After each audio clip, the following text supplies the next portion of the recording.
grade level in reading, and Senator Fred Mills sends up technical amendments on behalf of the Legislative Bureau and moves adoption of those amendments.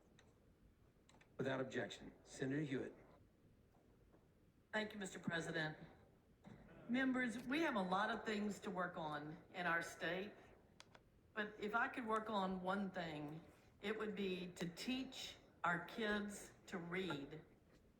Do you know that in Louisiana, over half of our second and third graders are not reading on grade level?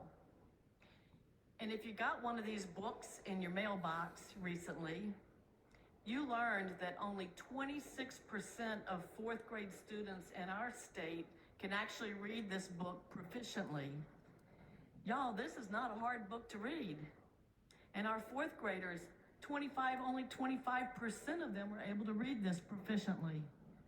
So what are we gonna do about it? Well, there are a number of things that we collectively have been working on, and you all have this handout at your desk. These are all the things that we have been doing to help stand up public education and literacy in our state, and it's phenomenal. Many of this was through legislation last year. Some of this was through initiatives the Department of Education has taken to task. But we can do more. And so, because if you're a parent of a second or third grade student who is not reading on grade level, time is of the essence. You can't wait for all of these programs to work and to kick in. You know that if your child is not reading before they get to the fourth grade, they are destined for a lifetime of challenges. And so what this bill does, Senate Bill 203, is it allows you to take the state dollars that would be dedicated to your child's education, their MFP dollars, and take that money and allow your child to go to a private school or a homeschool.